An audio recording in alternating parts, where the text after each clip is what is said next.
astele.tv.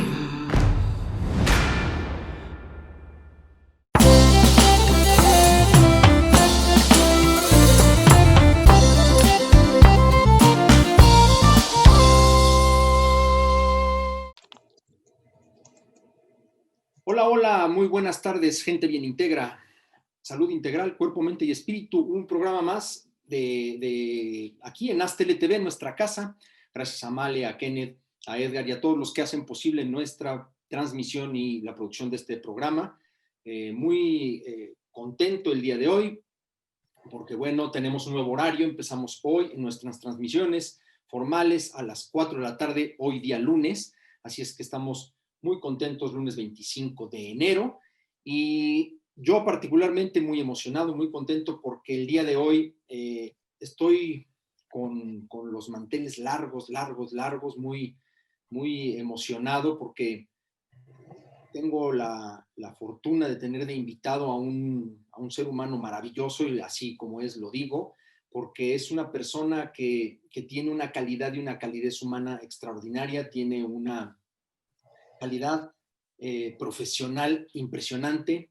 Él, además de ser un extraordinario ser humano, extraordinario maestro, extraordinario docente, fue mi jefe, me enseñó muchas cosas, es mi maestro literal en muchas cosas. Le agradezco mucho que el día de hoy me regale este tiempo y le agradezco siempre todos sus aprendizajes, todas sus enseñanzas, todo lo que compartió conmigo en una etapa muy hermosa de yo poder también compartir en las aulas. Y bueno, el día de hoy, desde el paraíso y la hermana República de Cancún, nos acompaña el director técnico de la secundaria del Centro Educativo Monteverde, que además es el responsable de hacer la vinculación con la Secretaría de Educación Pública en materia de secundaria y preparatoria para esta institución, pero tiene un bagaje profesional impresionante. Él es docente de posgrado en distintas instituciones y siempre relacionado al tema de la pedagogía. Hoy está con nosotros el maestro y amigo Carlos Fuentes Bagaría. Mi querido Charlie, muchas gracias. Bienvenido a este espacio Bien Integra para ti. No, al contrario, gracias por la invitación, Horacio, un gusto, y en lo que podamos cooperar, con gusto, lo hacemos con mucho gusto, ¿sí? Y pues, ¿no? Qué bueno que pudimos vernos, aunque sea ahora sí a distancia, ¿verdad? Así es, mi querido Charlie, muchas gracias, gracias. Pues bueno, Carlos es licenciado en Biología por la Universidad Autónoma Metropolitana, Campus Iztapalapa, tiene maestría en Ciencias de la Educación por el Instituto de Estudios Universitarios de Puebla, tiene diplomados en terapia breve, en coaching, para formación de educación, en estrategias de planeación, evaluación y diseño curricular, y bueno, ha dirigido más de 100 tesis de licenciatura y maestría. Se dice fácil, pero para ser maestro, pues hay que ser maestro. Y hoy tenemos un maestro de verdad aquí. Muchas gracias, mi querido Charlie, gracias nuevamente. Y bueno, pues hablemos de la educación en estos momentos complejos, raros, de nuevas situaciones, de nuevos esquemas que nos ponen muchos retos. Justo ayer, platicando en el programa de Ellas con Capa, con mis amigas en Cancún, con Gina López y algunas personas que conoces por ahí, pues hablábamos de estos nuevos retos y las verdades que nos están dejando esta pandemia, y uno de ellos es, pues, qué retos y qué situaciones enfrenta la educación hoy para con los alumnos, con los padres, con los propios docentes. ¿Cuál es el rol o cuál es el papel que debería de jugar una institución educativa frente a esta situación estresante de un encierro tan largo, mi querido Charlie? Sí, yo creo que, mira, yo retomaría mucho a un autor que a mí me gusta mucho, que es Edgar Morin. Ahí tiene un libro que se llama Los 7 saberes necesarios para la educación del futuro. Y él decía algo que yo creo que hay que retomar en estos tiempos, ¿no? Una educación que contribuya al futuro viable ante tanta incertidumbre, ¿no? Wow. Entonces, sí, él decía mucho que por qué no incorporar el estudio de la incertidumbre justamente en la escuela, porque finalmente hoy decimos la pandemia y es algo que nos afecta mucho, pero ni ha sido la única, ni seguramente va a ser la última. Entonces, así como eso, hay otros procesos que generan justamente esa incertidumbre, y es algo como que está alejado de la institución educativa, ¿no? Entonces, como que este tema no se tiene que tratar, ¿no? Y dices, bueno, pues si vivimos ante tanta incertidumbre, ¿sí? la propia vida es una incertidumbre porque pues tú esperas mañana levantarte y seguir haciendo ¿no? tus cosas como siempre y a veces las cosas no son así, ¿verdad? De un día para otro la vida cambia o de un segundo para otro. Entonces, eso yo creo que habría que incorporarlo. Y yo pienso otra cosa más que también la necesidad del uso de las herramientas tecnológicas, pues bueno, fue abrupto realmente, pero decíamos hace un ratito antes de que empezaran propiamente el programa algo que es muy importante.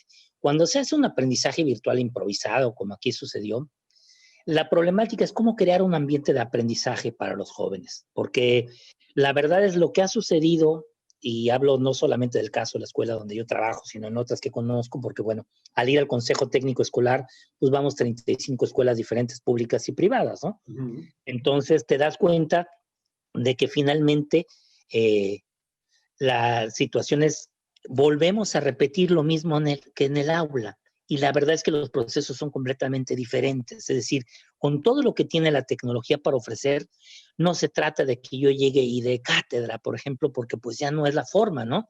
Es decir, entonces, ¿dónde trabajar justamente otras posibilidades educativas, por ejemplo, el ABP, el aprendizaje basado en proyectos o en problemas, el STEAM, por ejemplo, ¿no? La situación, todo eso de alguna manera pues se dejó de lado y en una gran proporción el maestro vuelve a hacer lo mismo que hace en el aula, solamente que a través de la tecnología, a través de una computadora, un iPad, etcétera, ¿no? Entonces, los alcances que eso puede tener y realmente el logro de los aprendizajes que no se ha evaluado, pues no creo que los resultados sean muy halagadores, la verdad. Claro. Fíjate que ahorita justo estaba con mis hijos y platicaba con ellos y me decían que les está costando mucho trabajo, ¿no? Que no están, que sienten que no están aprendiendo, que hay cosas que les está haciendo muy complejo, que también sienten sienten al maestro con esta dificultad de poder transmitir. Y supongo que tendrá que ver un poco con esta técnica, ¿no? Que dices, bueno, que siguen repitiendo lo que hacían en la clase, en el aula, y ahora a través de la red, pues creo que no habría. Sí, sí. Es que digo, la gran pregunta era, ¿están las instituciones educativas para preparar para afrontar las crisis generadas por situaciones como la que ocasiona el COVID? O sea, habría que hacer una autocrítica realmente, ¿no? Entonces, en que no estamos preparados, en que realmente fue apresurado, pero que son muchas situaciones que no están controladas, porque hablamos del, Prensky decía que pues, los alumnos finalmente, que nosotros éramos la última generación de Internet y que los alumnos pues ya realmente eran, ¿no? Inmigrantes digitales, ¿verdad? La situación es que ellos lo utilizan para otros fines, o sea, para muchas cuestiones finalmente sociales, no para cuestiones pedagógicas. Entonces ahí cambia la situación. Claro. No es lo mismo, ¿por qué? Porque hasta cuando yo escribo y a lo mejor ellos hacen los emoticones y te mandan mensajes recortados y pues, ellos se entienden así, pero pues, si vas a hacer un trabajo científico, si vas a preparar un ensayo, pues no puedes hacer eso, ¿no? Entonces, ese tipo de situaciones genera que a pesar de que esa sea la idea que tengamos, la idea es cómo la escuela primero tendría que preparar al docente para que justamente él pudiera aprovechar todo eso en estos nuevos escenarios, creando justamente esos ambientes de aprendizaje con todas estas posibilidades que tiene hoy la tecnología, pero eso pues obviamente requiere su tiempo, requiere una gran cantidad de esfuerzo, ¿sí? Y obviamente para situaciones tan abruptas como este cambio, pues no fue ni creo que va a ser fácil. Claro. Porque además, digo, hablamos de una nueva normalidad, pero ¿quién realmente sabe qué va a pasar en esa nueva normalidad? O sea, el término quedó así, pero ¿qué va a pasar? O sea, ¿quién sabe? Hablan de te decía hace ratito, nos mandan a nosotros una información de la Secretaría y dicen, bueno, ¿quiénes están ya preparados para estos centros de aprendizaje comunitario, por ejemplo, ¿no?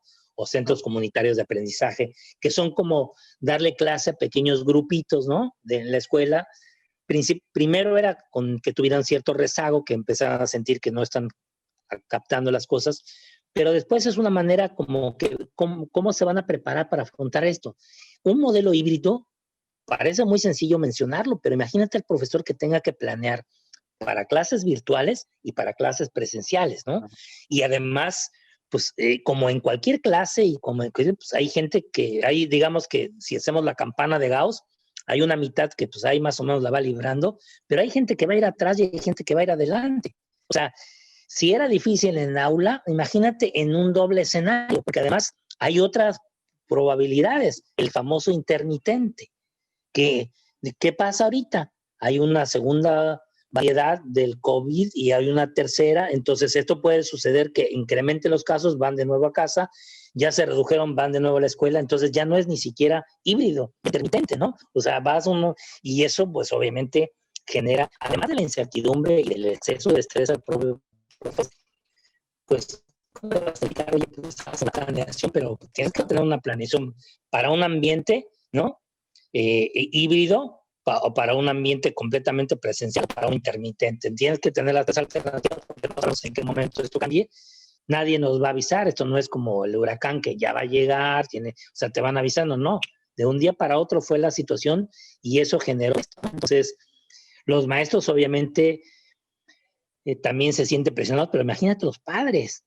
O sea, los papás ahora dicen, digo, en nuestra escuela lo han dicho, muchos no regresamos hasta que sea presencial, porque entonces el maestro no está trabajando. Y dices, caramba, si ellos vieran todo lo que cuesta crear un contenido para una clase de 45 o 50 minutos, que además, muy bien, toman el cuento, como lo hacen muchas instituciones, estás teniendo algún pequeño problema con tu micrófono, no sé si está todo bien. A ver, listo. A ver ahora, ¿sí? Por ejemplo, clase dada, ¿no? Pero dices, ¿qué tanto hay antes y después de esa clase? O sea, yo tengo que planear, dar la clase y de alguna manera después evaluar justamente las evidencias que yo haya rescatado de eso. Claro. Entonces, ahí no es una hora. Ahí estamos hablando de al menos 3 momentos diferentes que podrían ser 3 horas, por decirte algo. Y entonces, de repente el papá te dice, pues es que no se hace. Y ahora nos están dejando nosotros lo que de alguna manera ustedes tendrían que hacer. Yo les digo, la verdad es que eso existe y ha existido muchas veces. Hoy el término es el flipped learning o la aula invertida, ¿sí? O sea, yo te dejo que tú, por ejemplo, quiero trabajar con un video o un artículo, te dejo que leas el artículo, que veas el video y cuando tú llegas ya tienes preguntas y entonces dedicamos el tiempo que sea de la sesión solamente al aprendizaje de eso. Entonces, la verdad es que eso ayudaría. Ahora, ¿qué pasa? Pues, si sucede lo mismo que pasa en otras cosas. Es decir, hay quien no va a leer, que no va a ver el video, no me llegó, no pude abrirlo, y entonces eso rompe, ¿no? Rompe toda la estructura de dinámica que tú tienes, porque además es común, y no te hablo nada más de la secundaria donde yo estoy trabajando preparatoria, te hablo de posgrado, de gente de posgrado que no leí, no me llegó, no lo pude abrir, sí, o sea, dices, no es posible, ¿no? Entonces, creo que saber afrontar las incertidumbres debería enseñarse a la escuela y saber enseñar algo que es importantísimo, que es la comprensión. Yo sigo viendo, la verdad, después de 32 años de docente, que el maestro está preocupado en contenidos. Y los contenidos son una justificación porque lo que te pide la vida son habilidades, destrezas.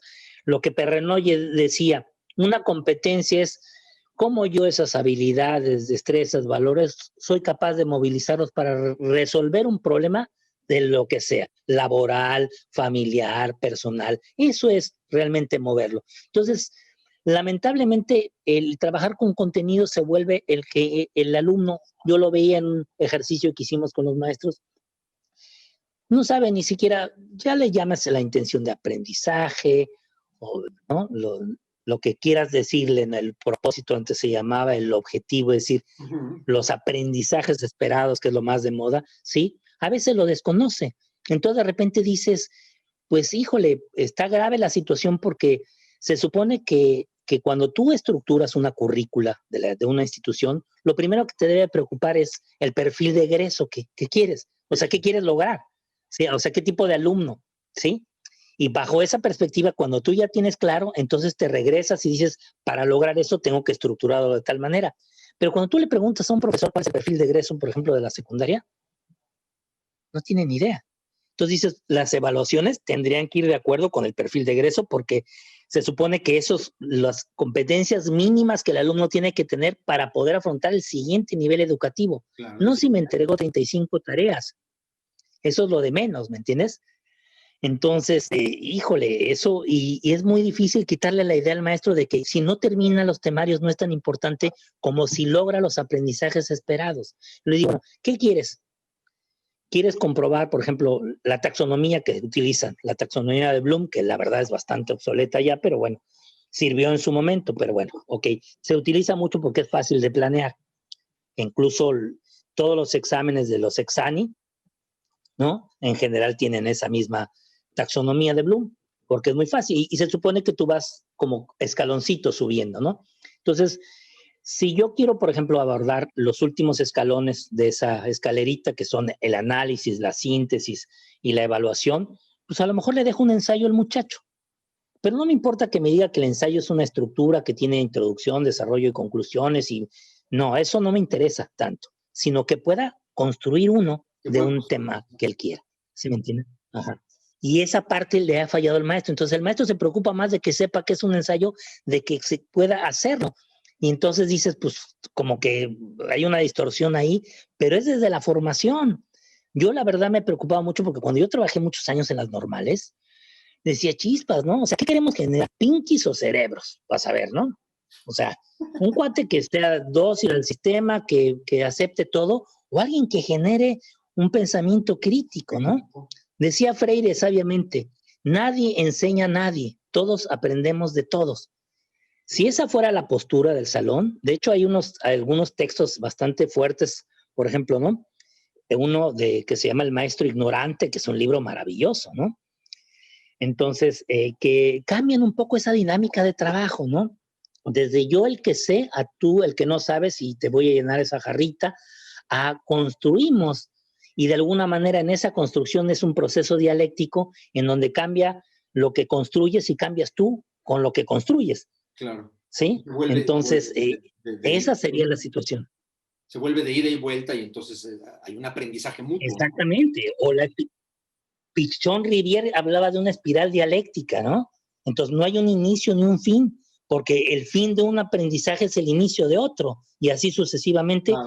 Y la pedagogía como tal, desde que la defines, es de construcción, se está construyendo todavía, ¿no? Si fuera de alguna manera como receta, pues ya cualquier modelo pues se lo seguirías y tal, pero tú te puedes dar cuenta que tú haces la misma estrategia con diferentes grupos o con el mismo grupo en diferentes momentos y los resultados no son los mismos, ¿sí? Entonces, eso te quiere indicar que no es así y que es más cercano seguramente la pedagogía al arte que a la ciencia. Claro. Y en el arte, entonces, se requiere la búsqueda de siempre estrategias, siempre alternativas para poderlo hacer.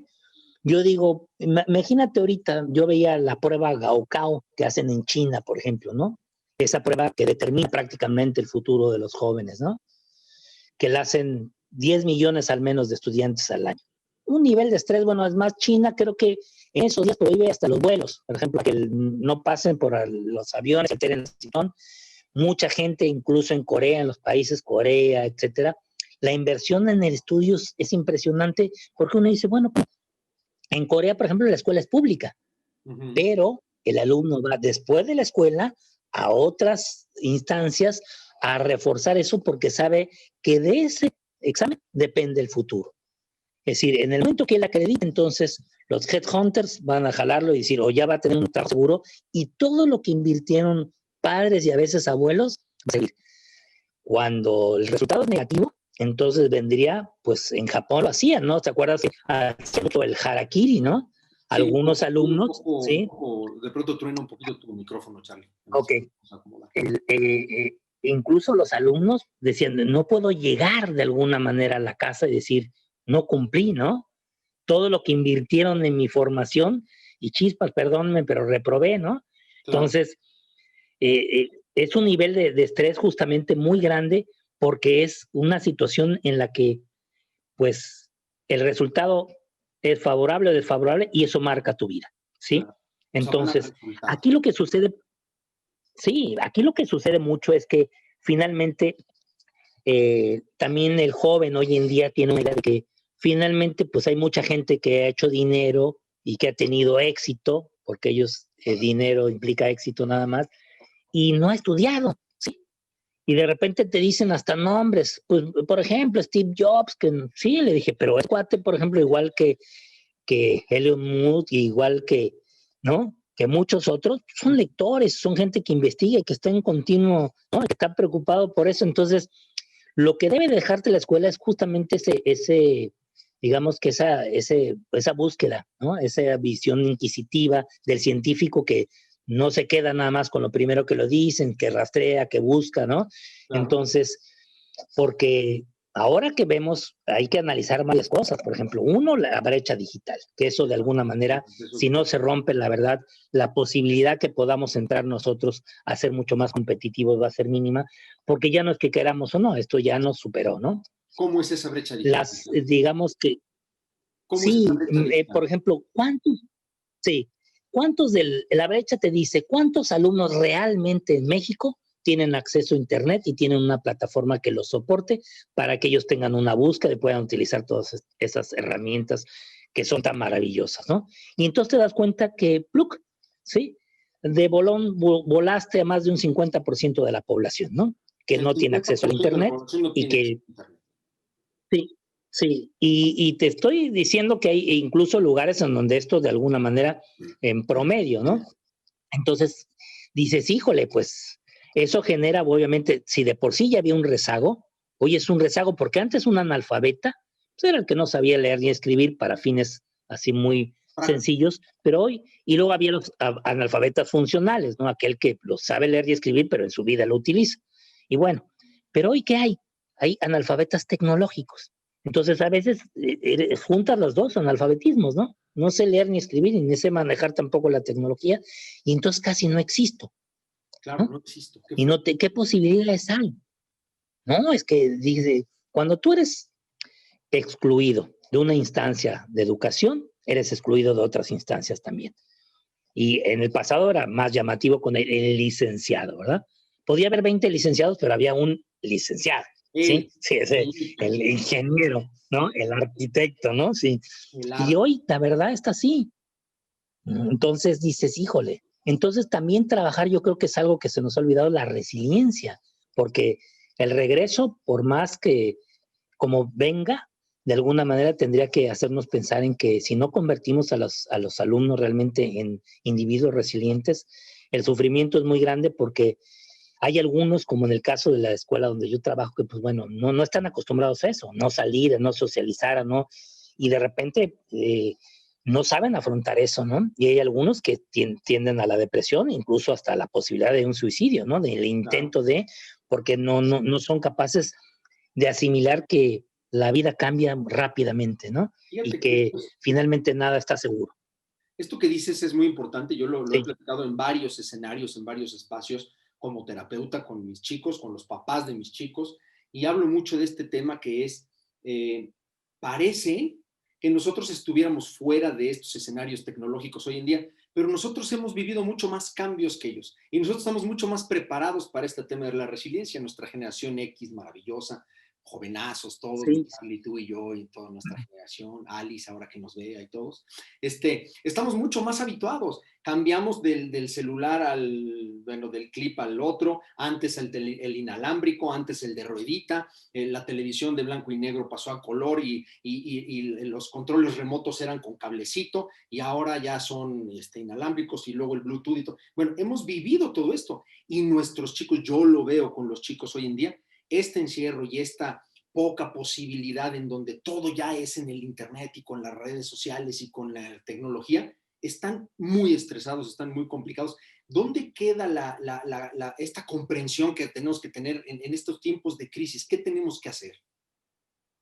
Fíjate que hay un proyecto que a mí me gustó mucho desde hace muchos años, que se llama el Proyecto Z. Están ahí involucrados Howard Gardner, ¿sí? El de las inteligencias múltiples, y algunos otros, Perkins, David Perkins. Y justamente ellos decían, Perkins a mí me gusta mucho porque decía él, la educación tiene que trabajar la comprensión. Entonces, en el momento, yo siempre les doy a los alumnos un ejemplo, ¿no? Si yo de repente pongo una ecuación ahorita de segundo grado, x cuadrada más 3x más 6 igual a 0, seguramente una gran cantidad de gente agarra, pone la fórmula general y la resuelve y me da los resultados. Pero si yo le pregunto dónde existe eso en la realidad o qué representa en la realidad una ecuación de segundo grado, te aseguro la mayoría no va a saber. Y ahí está entonces, trabajo en la mecanización de algo, pero no alcanzo a comprender qué estoy haciendo. Y una ecuación de segundo grado, pues es una parábola. Y en la cotidianidad nosotros vemos parábolas. Cuando yo juego fútbol en el patio, le pego a la pelota y hace una parábola. Cuando juego béisbol, una parábola. Cuando hago básquetbol, o sea, existe en la realidad eso. Incluso ahorita softwares que generan justamente con juegos de béisbol o de básquetbol para que el alumno se le haga más atractivo calcular la ecuación que genera, por ejemplo, el tiro de Michael Jordan, ¿no? Y el Bonds, ¿no? El batazo de Bonds, etcétera, ¿no? Entonces, el maestro tendría que hacerlo y este proyecto Z justamente estaba enfocado en eso, es decir, trabajar la comprensión y todo lo demás, de alguna manera, viene a partir de eso. Pero el profesor también tiene que estar realmente muy preparado para eso, porque pasa mucho y digo, ha sucedido. Generalmente, yo les digo, cuando entras a clase y das una materia que a la gente no le gusta mucho, como química, por ejemplo, ¿no? Entonces llegas y te presentas, siempre hay alguien que alza la mano y te pregunta, ¿no? ¿Y eso para qué me va a servir? Entonces tú te enciendes y le dices, te va a servir porque viene el examen, te voy a preguntar. Y ya se acabó la discusión. Pero atrás de esa pregunta vienen dos conceptos que yo creo que son muy importantes de rescatar, ¿sí? La pertinencia y la relevancia de ese conocimiento. O sea, si yo como profesor no puedo indicarle la pertinencia, la relevancia de ese conocimiento, pues no se lo debo dar. Claro. Piensa tú en una computadora que tengas, revisa lo que tengas. El 90% lo guardas, quién sabe para qué, pero no sirve para nada. Lo mismo pasa con los conocimientos. Piensa tú desde que te formaste hasta ahorita, ¿sí? Lo que te dio la escuela, ¿cuánto realmente de lo que aprendiste en la escuela lo has aplicado prácticamente? Es correcto. Y entonces vas a decir, chispas, si le borra el disco duro, porque volvemos a Edgar Morán. Edgar Morán decía sabiamente, esta época es no solamente para aprender, reaprender y desaprender. Porque muchas veces lo que te limita a ti es el aprendizaje. O sea, algo que tú ya haces de cierta manera ya no lo quieres hacer de otra. O sea, ¿cómo que lo voy a hacer de otra? Pues sí, es que para volver a aprender hay que desaprender. Y eso no se enseña en la escuela, ¿no? Entonces, cuando tú dices, voy a educar en crisis, involucra que voy a realizar cambios pedagógicos, instrumentales de pensamiento para poder afrontar las adversidades y promover la creatividad y que proporciona una educación en un escenario como este que es desfavorable, como una crisis, es un reto, ¿sí? Es un reto. Entonces, para quienes tenemos el deber de educar y una experiencia que mide qué tanta entereza tenemos, qué tanto profesionalismo, qué tanta capacidad de adaptar todas esas estrategias pedagógicas que hemos conocido a una nueva realidad, porque ese es el problema. O sea, de repente lo que nos nubla, ¿no? Es decir, ¿y ahora cómo lo aplico, no? En nueva realidad, porque decía, hay un video muy bonito que yo les pongo mucho a los alumnos, que se llama Milpillas. Este video relata una situación de una maestra Juanita en un entorno de escuela rural, pero me llama mucho la atención porque en algún momento ella comete un error y obviamente eso le pesa mucho en su historial, y es que ella dice sabiamente, yo pensé que era maestra, ¿sí? Chispas. ¿Y sabes por qué lo dice? Porque ella le habían enseñado en la normal a mantener el orden, a cierta rigidez, ¿no? A hacer ciertas cosas, y le había dado resultado. Pero cuando algo le rompió el paradigma, ya no supo cómo responder. O sea, de repente dijeron, chispas, a mí me habían dicho que educar era ponerlos en filas, ordenarles, ¿no? O sea, dictarles, hacer, y de repente eso ya no dio resultado. ¿Ahora qué hago? Y él se sabiamente, maestra, ¿no? Chin, entonces, es muy fuerte. Vamos a hacer una pequeña pausa y regresamos. Ok. Pero no te vayas. Bueno. Astele.tv.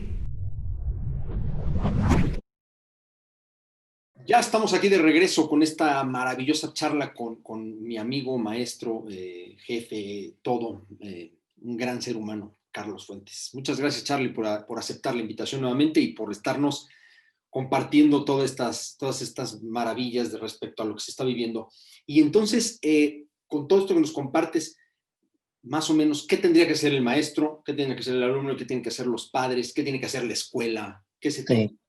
¿Qué puede hacer? Fíjate, yo siempre he pensado en algo. Muchas veces, ante esta perspectiva, hay autores desde hace ya algunos años, como Iván Illich y otros, que han creído que la escuela ya no es funcional, ¿no? Que ya no lo era, ¿no? incluso Illich hablaba de ¿no? De la sociedad desescolarizada, etcétera. Hubo críticas muy fuertes a Arreola, que hablaba, decía que él aprendió hasta que entró a la escuela, ¿no? Por ejemplo, ¿no?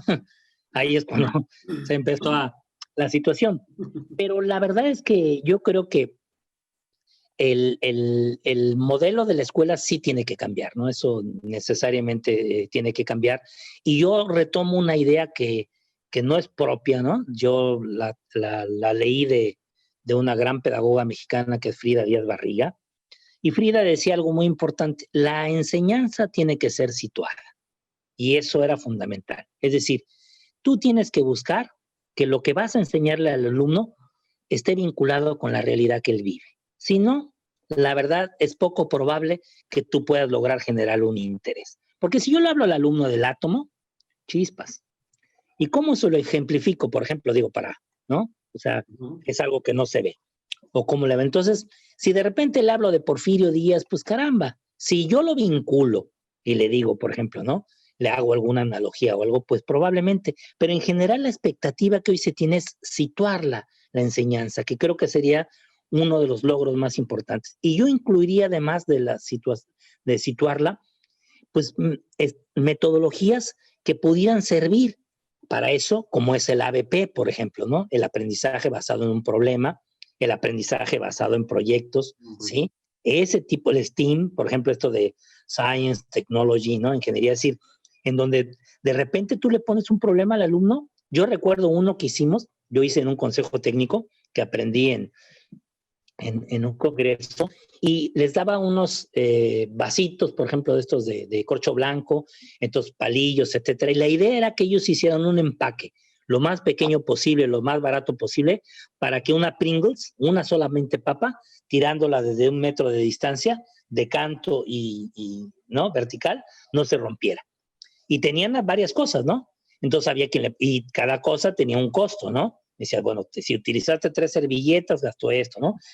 Y la verdad fue divertidísimo con los maestros, porque empezaron obviamente a buscar, ¿no? O sea, la forma de solucionar, y los ves como, porque el juego, digo, la verdad me llama mucho la atención el juego, porque te muestra mucho cómo eres, ¿no? Tú no te das cuenta, pero en el juego, ¿no? Nos convertimos de repente, ¿no? En seres, nos vemos como que transparentes, ¿no? El que no le gusta perder y se enoja, el que no, oye, soy el líder, yo voy a decir que hagamos y los demás me dan lo mismo. Quiero gastar más servilletas. Sí, sí. Entonces, la verdad era muy bueno, pero digo, eso de alguna manera también, ¿cómo se llama? Nos puede permitir darnos cuenta de alguna manera de que sí hay otras formas de hacerlo, y existen, y la propia aula invertida. Es decir, yo, por ejemplo, con los alumnos que trabajo en el posgrado, generalmente lo trabajo así, porque les digo, miren, me dan 15 horas y me dan una materia como legislación escolar. Tienes que ver el artículo 3º, la Ley General de Educación, tienes que ver los acuerdos, o sea, imposible terminarlo. Si tú te dedicas a hacer una clase tradicional, eso es imposible. Tan solo ahorita, ya con las modificaciones de esta nueva escuela mexicana, pues ahora hay 100 y tantos artículos de la Ley de Educación, todas las modificaciones del artículo 3º, entonces se convierte en algo muy complejo. ¿Qué pasa si buscas otras estrategias, primero creativas?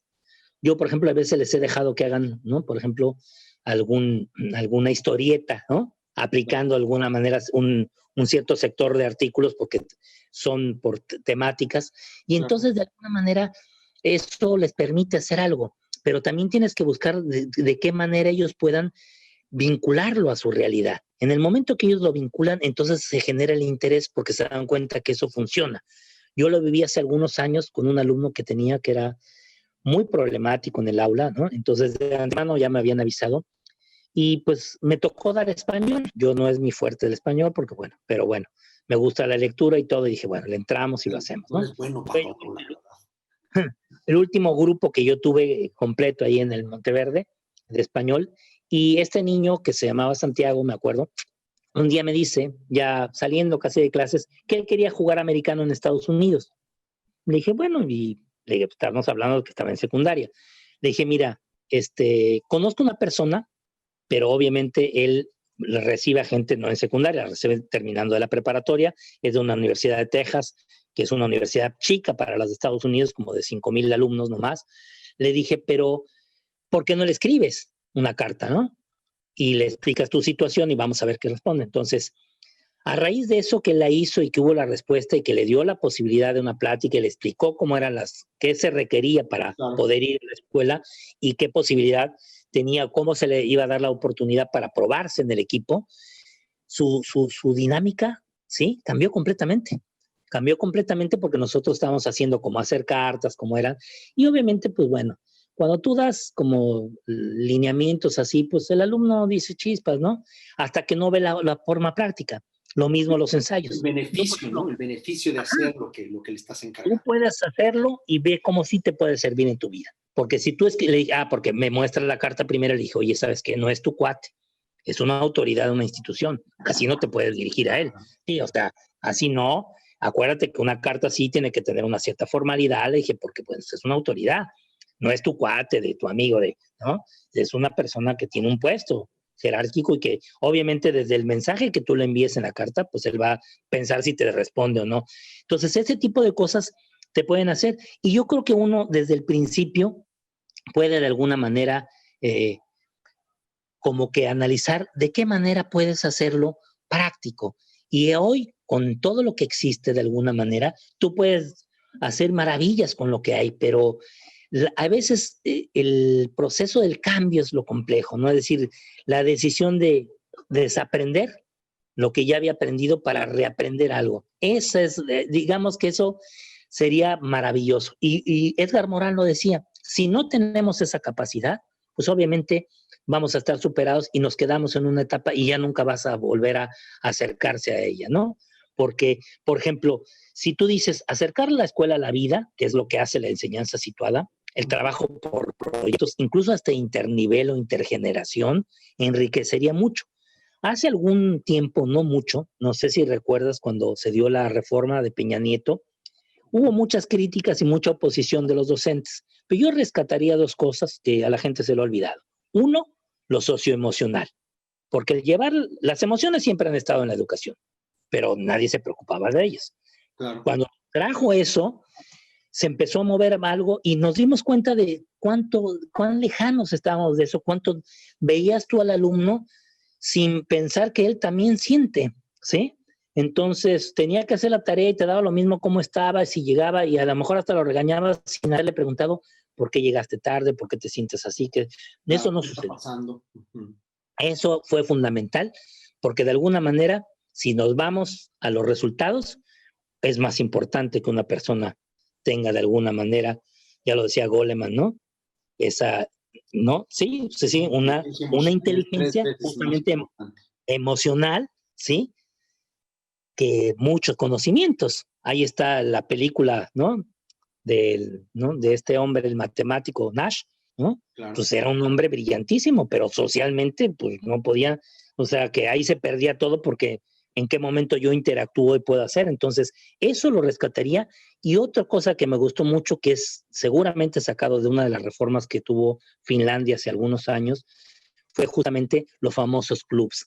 Porque el club primero se había dado para que tuvieran cualquiera de los 3 grados de secundaria con ellos y además fueran clubs que ofreciera la escuela a partir de algo que le gustara a los maestros. Por ejemplo, en tu caso, pues tú eres orador, ¿sí? Y eres muy bueno en eso. Entonces a lo mejor tú le podías enseñar, pero como ven que eso te gusta, pues el que realmente vaya va a aprender.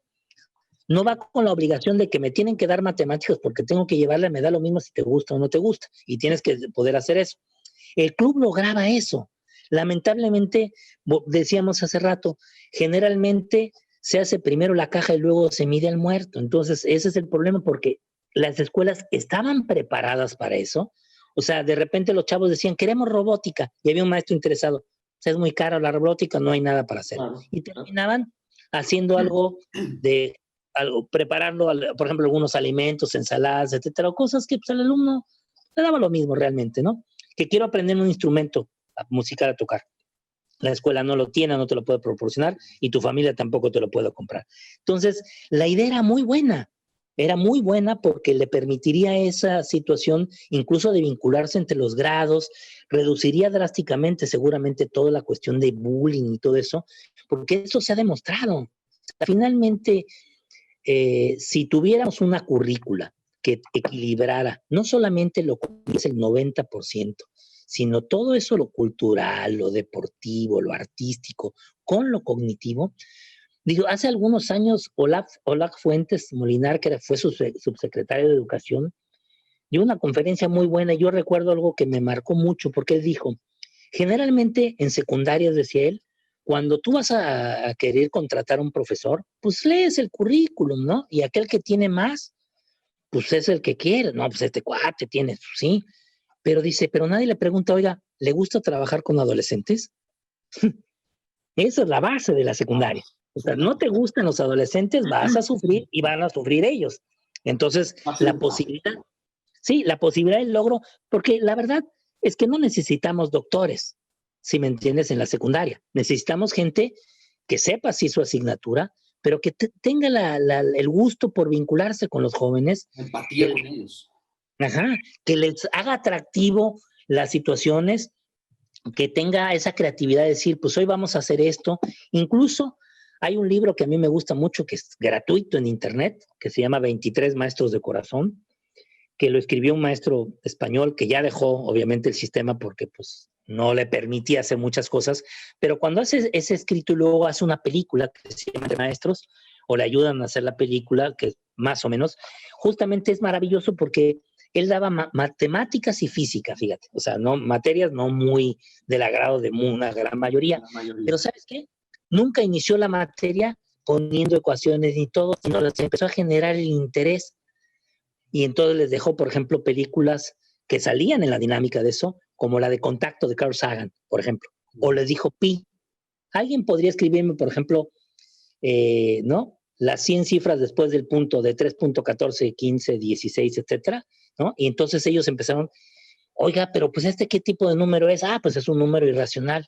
Y nos explica, no, investiga, a ver qué es un número irracional y lo traes y te lo explicas a tus compañeros, ¿no? Wow. Y entonces empezó a generar, les dejaba recados y como algunos acertijos para que lo hicieran y los fue enamorando y después entró fácil, ¿no? Ya todos esperaban a ver qué iba a dejar, qué se iba a hacer, dónde iban a encontrar eso. Entonces, él finalmente peleó por hacer eso en España y la película relata un poco la historia. El material es muy bueno porque nos hace pensar, no necesariamente copiarlo, sino esa estrategia de, antes de entrar yo de lleno, cuando yo hago un diagnóstico, ¿sí? Partir de los conocimientos que tiene, porque eso el constructivismo nos ha dicho, es decir, no puedes partir de lo que dice el temario, sino de lo que realmente conoce el alumno, claro. Pero además no solamente lo que conoce, sino lo que quiere conocer, o sea, los intereses que él tiene. Y ahí lo vinculas. La capacidad del maestro tiene que ser cómo yo vinculo lo que a ellos les gusta con lo que yo pretendo enseñarles, ¿sí? Entonces, hace algunos años yo daba química y estaba la película de Avengers, para darte un ejemplo conciso, ¿no? Y estábamos viendo unas cuestiones de la tabla periódica. Y entonces llega un chavo el lunes y me dice, oiga, profesor, ya veo la película de Avengers, pero ya sabes cómo llega, ¿no? Que casi encima de ti. A ver, no la he visto. Oiga, ¿existe el iridio? Le dije, sí existe. ¿Sí? Le dije, sí. Le dije, está en la tabla periódica. Le dije, incluso, le digo, te voy a decir algo que te va a llamar la atención. El iridio es un elemento muy raro en la tabla periódica, pero, le dije, se supone que se encuentra en los lugares donde es posible que haya caído algún meteorito. Y es importante porque cuando se hicieron los primeros medidas patrón, el metro patrón, el kilogramo, lo hicieron de una aleación de platino e iridio, justamente, ¿no? Es que en la película sale el iridio y sale que ya sabes, él te empieza a platicar, ¿no? Sí. Y me acordé de química y ahí te das cuenta, hay un aprendizaje significativo, ahí está la situación. Él ve un conocimiento en teoría y en algo en la escuela y ve la aplicación práctica, que es la película que es de ciencia ficción. Yo no hablo si es buena o mala de nada, sino que le permitió a él justamente el primero cuestionarse eso. Lo llevó a preguntar y luego dijo, caramba, el otro día pues llevaba la investigación, lo que había encontrado y mire, profesor, en presea también se utiliza para esto. Lo citó. Y él, pero siguió además, porque la problemática de nosotros a veces es que tú dejas un trabajo y quieres y a veces ellos se alargan. Había un modelo, bueno, en preescolar que se podría retomar mucho posterior, que era el aprendizaje por proyectos. El proyecto duraba cuando el grupo ya se cansaba del proyecto, pero qué tan al fondo iban a llegar dependía del propio grupo. Y en ese, si tú haces un proyecto, por ejemplo, del aeropuerto, puedes ver todas las asignaturas, no necesitas ver, o sea, porque va a volar un avión, puedes ver física, hay medidores, de altímetros, matemáticas, puedes ver geografía por los lugares que va, biología, ¿sí? O sea, la idea es cómo tú puedes integrar todas esas asignaturas en un proyecto. No Claro, importa quién sea la materia que dirija, porque a veces es lo que te preocupa, sino desde todos los enfoques lo puedes ver. Hace años en el Uni yo hice un proyecto con los maestros de las lenguas indígenas, que es un tema de español de primer grado, y vinculamos todas las asignaturas. No hubo una que no. Incluso los idiomas, porque hicimos trípticos en inglés y en francés y en español. Los muchachos se vistieron, llegaron y tenían pruebas de la comida, de alguna manera típica de ese lugar. Estaban las estadísticas de matemáticas de los hablantes de esa lengua, ¿sí? Lo geográfico, la ubicación en los estados que la hablaban, la biología, las especies animales y vegetales que existían ahí, sí, la informática para hacer la estructura con el español del tríptico y los idiomas, es decir, todo vinculado en un solo proyecto. Claro. Entonces ahí el alumno primero rescata a todos, porque no solamente es que esos eran unos, pero el que hizo las gráficas era otro, el que buscó la información era otro. Entonces le da oportunidad que todos se luzcan. ¿Por qué? Porque de repente a mí el que expone es el bueno. No, pues todos son. A lo mejor yo no soy tan bueno para exponer, pero fui bueno para la información, sintetizarla, hacer una presentación. Y eso, yo creo que sí, eso, yo intenté hacerlo, intenté porque lo logré poco realmente. Hicimos 1 o 2 proyectos así, pero yo decía, si eso se hiciera en el sistema anterior, que era bimestral, eran 5 bimestres, aquella famosa feria de las ciencias que generaban un estrés elevadísimo a todos los profesores, no tendría ningún problema. ¿Por qué razón? Porque el alumno y el profesor ya estaban acostumbrados a lograr proyectos.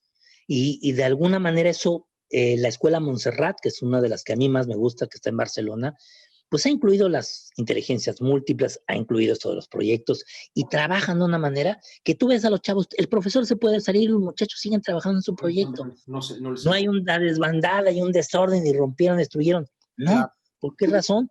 Porque primero trabajan sobre el interés de ellos. Claro. ¿Sí? Lo primerito. Entonces, tú no tienes, incluso yo siempre he pensado, y a lo mejor es muy idealista, que tú tendrías que ser como vendedor. O sea, tú abrir tu aula y decir, yo voy a trabajar en el aula hoy esto, y el otro esto, y a ver a quiénes entraban a cada una, ¿no? Y si yo ya me canso, me entro al otro, porque en todos habría conocimiento y construcción, ¿no?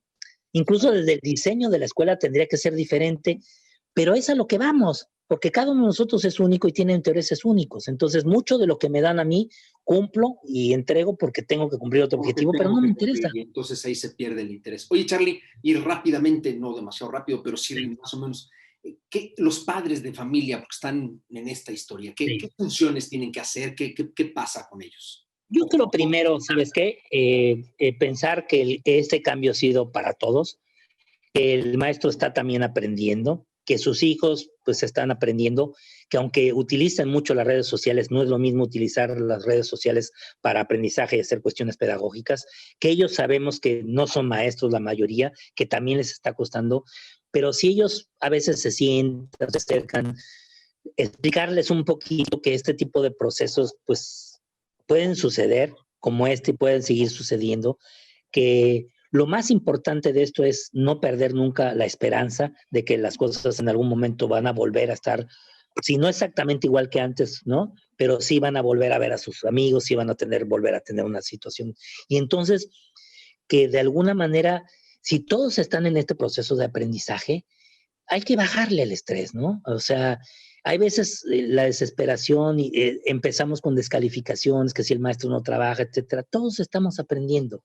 Es un evento, aunque haya habido en el pasado otras parecidas como aquella gripe española, etcétera, pues eso es nosotros prácticamente lo vivió. No sabemos una situación así ni cómo responder. Entonces, la realidad puede ser la base del aprendizaje de los alumnos. Yo digo, ¿por qué no utilizamos esta pandemia como proyectos para justamente el proyecto? Todos lo estamos viviendo. ¿Qué repercusiones hay psicológicas, por ejemplo, en 10 o 11 meses de aislamiento? ¿Cuántas variedades hay? ¿Qué es un virus? ¿Sí? ¿Qué características tiene el virus? ¿El origen? Porque no es un organismo vivo el virus, por ejemplo, ¿no? No Claro. es vivo. O sea, está en el umbral entre la vida y la muerte y eso te lo vuelve interesante, ¿no? Es una cápsula de proteínas con DNA o RNA, ¿sí? Pero eso Claro, claro. es complejo, ¿sí? O sea, Pero es de ¿qué, mucha qué, paciencia de parte de los padres, de los maestros, de los alumnos. ¿no? Y de alguna manera, una situación, pensar una escuela para la sociedad y no para la escuela. Es decir, de repente, eh, 10 en la escuela no es 10 en la vida, y todos lo sabemos, ¿no? O sea, hay muy buenos alumnos para la escuela, pero la vida es otra cosa totalmente diferente. Entonces, decía Pestalozzi sabiamente, debemos de preparar a los alumnos para la vida y no para la escuela, ¿sí? Entonces, si yo tomo la realidad como base para el aprendizaje de los alumnos, si vinculo la realidad con la escuela, si enseño que hay veces hay que desaprender para aprender, si lo educo para las necesidades presentes, no para lo que fue el pasado, lo que a lo mejor va a ser en el futuro, ¿sí? Si, porque la epidemia de repente recrudeció el autoritarismo, ¿no? Y no sería el momento este de epidemia, el momento para cambiar la escuela, para todo eso que queríamos, una Claro. escuela, ¿para qué sociedad primero, no? Porque ahí vamos la filosofía de la educación. ¿Qué tipo de sociedad queremos? ¿Qué tipo de alumnos queremos? O sea, Ah, pensar la escuela para la sociedad, no para la escuela. Entonces, eh, ahora, yo creo, la verdad, con todo el respeto que me merece, creo que las actividades laborales que se hacían antes en secundaria no deben haberse quitado. O sea, el hecho de que el alumno pudiera desde secundaria vincularse con la cuestión laboral le daba muchos elementos importantes, ¿no? Porque a veces dices, pues el alumno a veces se dedica al estudio, pero a veces se enfrenta con las carencias que hay en el hogar, con la armonía familiar, con la violencia, claro, ¿no? O claro. sea, de repente esto aumentó, ¿sí? Con La violencia, demanda con del, adicciones, con depresión, con ansiedad, con falta de empleo, con problemas económicos, por que supuesto. el futuro no se ve halagador y todavía le pides al alumno que pues aprenda y entonces yo creo que como papá también dices, bueno, demando ¿cuánto debo demandarle a la escuela y cuánto apoyo académico tengo que darle yo? ¿Cómo lo puedo hacer? ¿Sí? A veces trabajar la autorregulación, porque ese es uno de los elementos fundamentales, Desde ¿sí? De la luego. educación emocional. O sea, estas situaciones como cuando de repente te operan o cuando de repente te lesionas un brazo, una pierna y te tienes que calmar, ¿no? Ahora, los problemas en educación, perdóname, pero no son resultados de la pandemia. Esto los catalizó, pero no No, son problemas, o sea, ya existían desde antes. Y además yo creo que hay algo que nos hemos olvidado, la atender con equidad a los grupos vulnerables, porque siempre hablamos de un cierto sector, pero tenemos grupos vulnerables, no solamente en México, en todos, y esos son olvidados. Dime claro. qué pasa en unas comunidades indígenas, en las zonas, ¿no? Por ejemplo, rurales, ¿no? Sí, Entonces, sí, toda sí. esa situación, híjole, pues están completamente olvidados. No sabemos de ellos ni si tienen el COVID, si no, si les va bien, si no. Hay ejemplos maravillosos de profesores que han hecho maravillas, ¿no? Pero yo creo que la pandemia provocada por el COVID permitió mirar las brechas sociales y económicas que ya existían en nuestro país, ¿no? Claro.